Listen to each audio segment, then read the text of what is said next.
Hello everyone. Today I'll be reviewing the NS Rails X32 based on the Nissan 300ZX produced between 1990 and 1996. I had a viewer request me to check this vehicle out. It's also on a 40% discount at the week I'm currently recording this. So I thought, you know what, might as well check it out. It costs about $800,000 right now. It usually costs 1.4 million, but with a discount, I thought, that it's worth it, especially for that price. You also get HSW, makes this car even more worth it, especially if you have the money. Definitely look out for weeks when that's also on discount. But anyway, with that out of the way, the customization itself is decent. I feel like the exhausts themselves could have been better. It's cool that you have some slight bumper uh, modifications in the front. That's pretty nice to see. There's also splitters. You can play around with the grills a bit, which is nice. A lot of people overlook this, so it's definitely a nice detail to know that it's there. You can play a little bit with the body kits, but they're pretty much subtle. There's really not too much to them, besides diffusers. With a hood, with the hood options, I mean these are pretty nice. You have your secondary and your carbon. Um, for those of you that really like those aftermarket type of builds, I mean this car does not disappoint on this regard right here. I really like how these hood options look. I'm gonna choose one of them, even though I personally like the clean and smooth out hood option. I'm gonna get one of these. As you can see, I really like how the street hood looks. You know, a nice little intake right there. For the livery options, you have your usual, black and white stripes, even your double stripes. There are some other options out there that are unique to this car. I personally do not know much about the black triple stripes and others. I'm sure it's based off something in real life.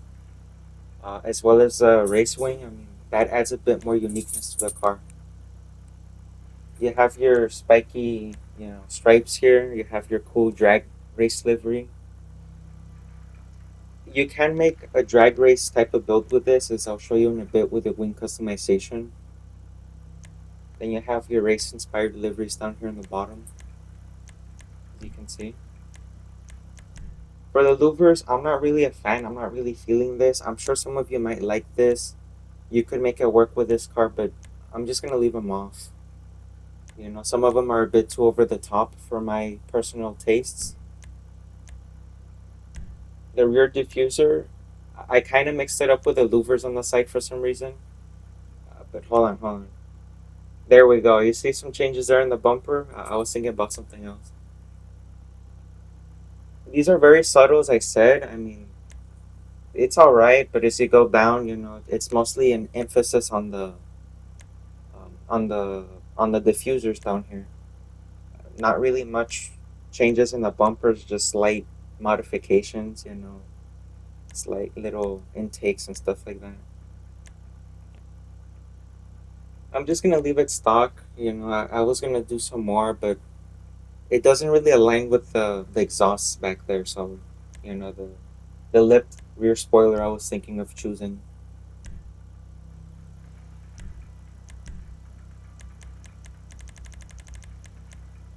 For the color, I'm gonna do something a little bit more brave.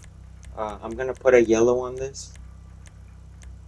I feel like it looks good. I really don't do many yellows, so I'm just gonna do that. People usually do like a red, a silver, a black. All of those are very valid. They look very nice on this car, but I just want to do something a little different. For the secondary, it doesn't really change much, unless you change like a secondary bumper or hood option. For the louvers right here, um, I'm not really a fan. I mean, if you want to do that, you can do that. They are very well modeled on this car. I have no complaints with how they look. I'm sure those who want to choose it really don't have any complaints about it either. Um, for here, for the skirts, I mean, I feel like it could have been done a bit better, right? The options are all right. It would have been nice to see more body kits. If there was more variety in that sense, I would have chosen that. I'm not really a fan of these splitters. They're a bit generic, but it is what it is.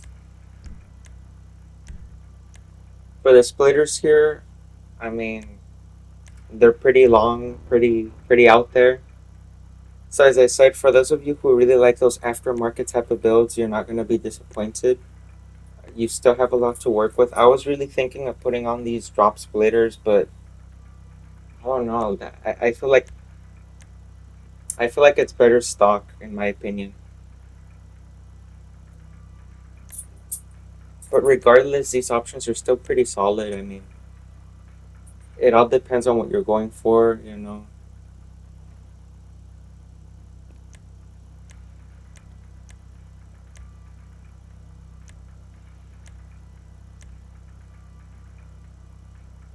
Here, as you can see, I have your reinforced splitters. For the spoiler options, I was a little bit disappointed here. Uh, it removes the third brake light, which does not work anyway, which is unfortunate. But instead, in the place of the third brake light and the stock spoiler, you get these generic spoilers right here. I'm not really a fan. I mean, it's really up to you what you want to do with it. The hooped wing, I mean, that looks pretty cool. I'm not gonna lie. So does an anise wing, but I feel like they're too big, and it would have been nice to keep the third brake light. I know it's a pet peeve, and that many people probably don't care about it, but I'm just a big fan of those little details like that. So I'm just gonna uh, not choose a spoiler, but that's alright. It doesn't really affect the traction that much, so it's not a big deal. For the suspension here, it has like a very slight uh, camber. It's there. I mean, you could probably overlook it, but I'm just not gonna choose a suspension option. For the wheels, I know what I'm gonna go for. I'm gonna go for a track. Um, for one, the split stars look super nice. There's also another option I'm gonna get to in the bottom, and that is the Speed Boy. I really like how that looks. After doing some research on this car, on the 300 ZXs, I saw an aftermarket wheel option that looks just like this on the car. So why not? You guys let me know in the comments what you think about this wheel. I'm personally, satisfied with it. I'm gonna put a little bit of window tint. It's not a big deal, and I think that's pretty much all the options. I'm pretty sure I didn't skip over anything. I'm gonna get out pretty quick and show you the interior, the engine model, and all that good stuff. Detail is great and texture quality is decent. It's a shame that there was no customization options for the engine down here, to play around with the turbos and all that stuff, the intakes, uh, the engine covers, all that stuff. It would have been cool to see, but unfortunately, it didn't come with those options. What you do get, however, is still good enough. It's alright. The trunk quality back here, it almost looks like real fabric. Even though it's a bit too dark to see, it almost looks fuzzy, like you could almost touch it. The interior is really nothing much to talk about. It's been reused in a few other vehicles, but it's not a huge deal. Speed and handling is great. I have no complaints about how this vehicle performs. It does, however, feel a bit heavy with its steering and just, the car itself. It does feel quite heavy, but it's not really a big deal. I'm sure many of you can overlook this, especially for those of you who have the money for the HSW performance upgrades for about $1 million. I mean, you could probably save up money for, in about an hour or two and just upgrade this car to just really get your money's worth with this. Especially for a vehicle in the coupes class, I mean, it does a very good job with its performance. It's one of the fastest. If you play a lot in free mode, I mean, this is still a pretty good getaway car. It's pretty quick. It can still hold its own against other sports and super classes. especially with that upgrade. And that's pretty much it. I also want to quickly mention how much I appreciate you guys for tuning in. For those of you who like my videos, who have been watching all the way through, I highly appreciate that. And as always, guys, thanks for watching.